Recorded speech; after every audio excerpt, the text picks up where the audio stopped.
Hey guys, it's Autumn from the Daily Glamour, and I am here with a tutorial for a Roaring Twenties look.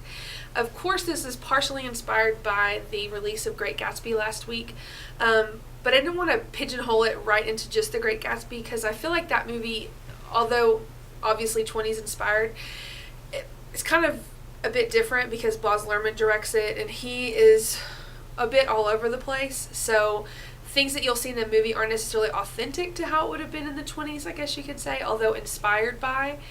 But I did want to kind of go back and look at some of the 20s silent movie stars like Clara Bow and Marion Davies and Louise Brooks, and some of those photos are just incredible to me. I think they're so beautiful and so unique and interesting looking, kind of haunting in a way. So I wanted to use that as my inspiration.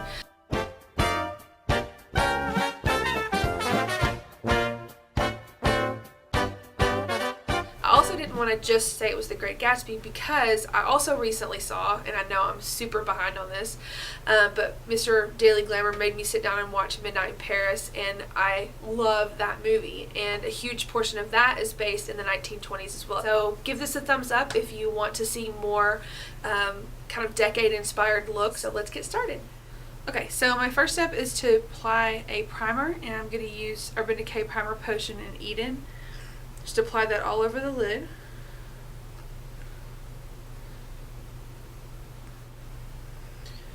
I'm going to start with the shadows by putting kind of a medium tone brown across the lid and the crease. I'm going to be using Truffle by Beauty from the Earth. It's a matte medium brown pigment. I'm going to apply that all over the lid and crease with this kind of medium sized crease brush.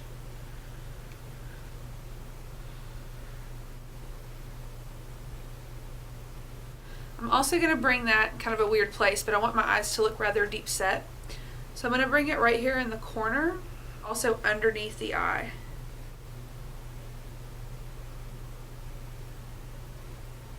I'm then going to use my blending brush to just soften all of that on the edges, especially right there in the corner. Next, I'm going to take a darker brown. This one is called Mississippi Mud. It's another matte color by Beauty from the Earth. And I'm going to use a really small detail brush. Apply that just on the outer portion of my eye and right under the eye as well. You'll notice that I'm concentrating the majority of the darker color on the outer half of my eye. Most of the 20s silent movie stars, their eyes kind of almost looked downturned on the outside edges. They weren't necessarily like that. It's just kind of a trick of the eye where you've got the majority of the color or the darkness on the edge and kind of going down, as opposed to what we normally do, which is to kind of create a cat eye up. But theirs kind of went down. It almost looked like sad puppy dog eyes or something. So to do that, you just want to bring the majority of that darker color down. Again, I'm going to take my fluffy blending brush and then just blend that out. To darken that even more, I'm actually going to add a little bit of an eyeliner, although I don't want it to be a super harsh line. So I'm going to use Urban Decay Perversion, and then I'm going to use a brush to kind of blend that out. I'm not going to go all the way over like I would normally do, but about just a little over halfway. And then as I get to the outside edge, I'm going to thicken it a little bit. I'm also going to bring that down on the bottom lash line about 2/3 of the way over. Then I'm going to take this really small concealer brush that I have from e.l.f. and I'm just going to use that to smudge and soften this liner. Then I'm going to go once more over that with the Mississippi Mud color just to darken it up and to soften it a little bit more. To add just a little highlight to the top here, I'm going to use Very Vanilla, which is another matte pigment from Beauty from the Earth, and just this kind of flat shader brush. Just to apply a little bit of that right under the brow. I'm going to put the ever tiniest bit right here.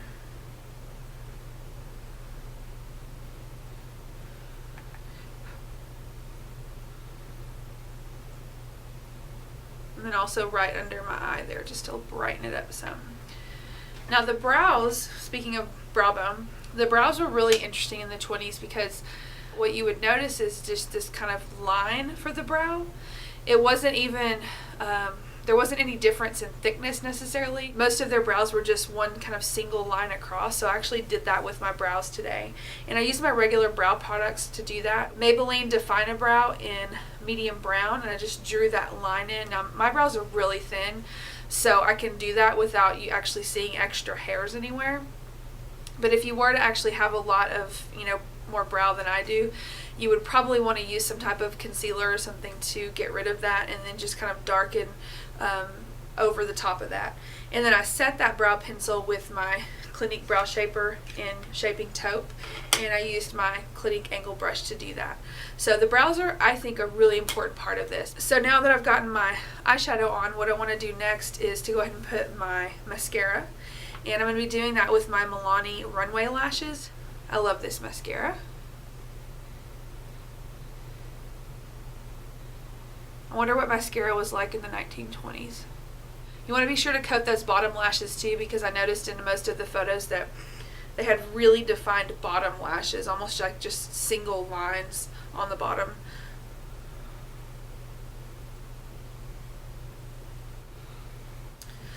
Okay, so for the rest of the look, I'd already put on my foundation before I started, and I just used my usual Urban Decay Naked Skin Foundation in 3.5. Also Urban Decay Concealer in FBI. That's the 24/7 concealer in FBI. And then I used my Rimmel Stay Matte Powder to actually go across the whole face. Now, a lot of the 20s movie stars actually had really pale skin, or they used a really pale powder. And I remember my grandmother was born in 1910, and she always would tell me that when she was a young girl, a teenager, that it was really trendy to be pale because it meant that you didn't have to work in the field. Of course she did. Her father was a rose farmer, so they worked in the field, but she always wore hats and long sleeve shirts to cover everything up so that she would remain really light skinned, because it meant that, I guess if you were darker skinned, it meant that you were poor or something. So you'll notice that a lot of the movie stars have just super pale skin, of course accentuated by those really deep eyes.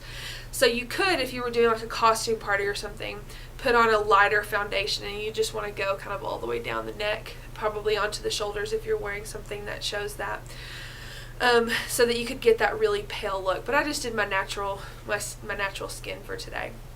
So now I need to do some cheeks. Now, I noticed in a lot of the photos that I was kind of looking through that they didn't really have a lot of cheek color necessarily, but they did have a pretty decent amount of contouring going on. And of course that was because they were, filming. But I'm just going to use my NYX powder blush in Terra Cotta and my Makeup Geek angled brush here to just apply that in the hollows of my cheek. And I'm going to get a pretty good amount in there. Normally I bring that kind of down pretty far, but I'm going to focus it mostly right in this area and down a little bit, so it'll kind of maybe give my face a little bit of almost a V shape there. Not that I have a shape like that at all, but optical illusions, right?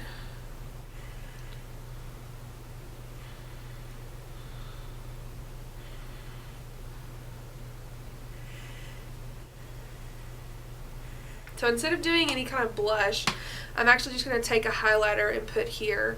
So before I do that, I'm going to just really softly blend, just to make sure there isn't a harsh line between my kind of contour color and my natural cheek color. Then I'm going to use a highlighter that I have from Beauty from the Earth called Aquila. And it's really pretty because it has just the ever slightest amount of pink to it. So it's not going to look necessarily white, but it should just give me a nice dewy kind of glowy look on just the tops of my cheeks here.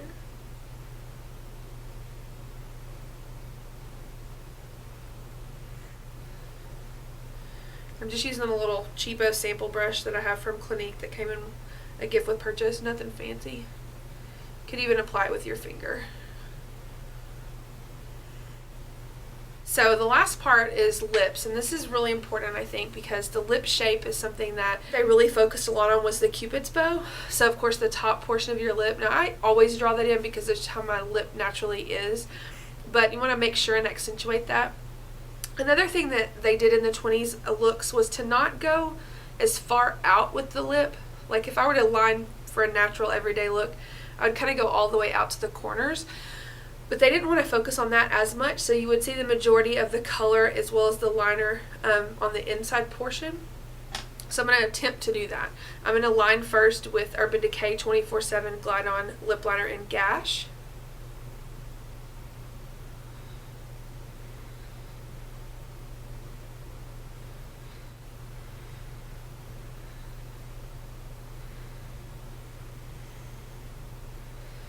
I'm going to draw the bottom just a little bit below where I normally would, just to kind of give the bottom half of my mouth a little bit more volume.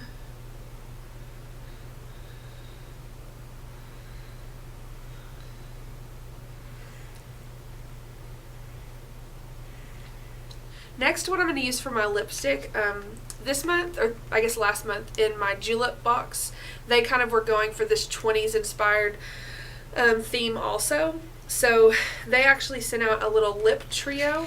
This one is the Paris lip trio. It has 2 reds and a pink. And one of the reds in here is called Lady in Red, and it is a really gorgeous kind of deep red color. I love the size of these lipsticks. They're just kind of small and perfect to put in your purse. And it's a nice matte color. Now earlier, before I did the tutorial, I actually exfoliated my lip. And this came in my Julep box too. It's a little lip exfoliator, a sugar scrub. So you want to make sure if you're wearing a matte lipstick that you really do something to exfoliate the lips. There's a little, and then on the inside, it looks like that. It smells like brown sugar.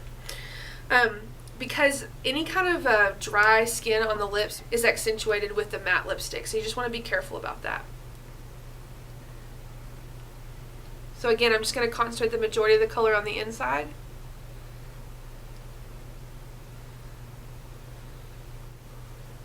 And just kind of let the outside fall away naturally.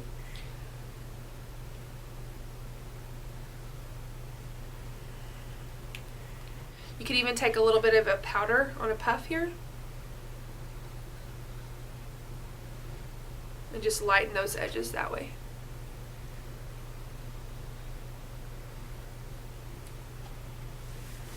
Perfect. So aside from the makeup that I did today, I wanted to kind of do the whole look for you because I know some people were asking about how to kind of dress it up for maybe a themed party or something. I have a friend that's going to do a Roaring Twenties theme for her birthday party next year, so she was asking me what to do. In a lot of the photos, I noticed that they had scarves and things tied around their head. Sometimes kind of done in this fashion around, but I put it more on the back side of my head and have this little knot right here and bringing it down towards the front. This is kind of a shimmery, almost flapper looking wrap. And for my hair, I have longer hair now. This would have been perfect when I had a short bob, but it's grown out since then. And I tried a bunch of different things, but the best thing that I found was to actually use this small barrel, triple barrel roller that gives you kind of a finger waved effect. This is similar to ones that you'll see that have the really big barrels that give you kind of a wavy hair. This one almost crimps the hair, but not in kind of the 80s, angular crimp. This is more of just a soft wave, and so I was actually able to create a little bit of a finger wave here. And I did it just in the front portion, put the rest of my hair back in a bun so that I could do the wrap around. I know that pearls were a big thing in the 20s, but I didn't have any of those, so I just kind of wanted to leave my top area here bare, so I actually have a strapless tank top on. And then I used these silver kind of antique rose earrings that I have. Although a lot of the 20 stars I didn't really see earrings on them. So you may could just leave that bare, or maybe your hair might cover it if you've got a little wig or something that you could bring a bob down. But anyway, I think that completes the whole look for you today, and I had a really fun time doing this. Hopefully I can do some more period inspired makeup for you because I find it fascinating to research and look into all these different things. Let me know in the comments below what you thought, and if you have any further suggestions, please check me out on Facebook, of course, Instagram, Pinterest. I have a Tumblr now, which I have totally not been keeping up with, but I promise I will this summer, and I look forward to doing a whole lot more looks for you guys in the coming months, so stay tuned. Bye.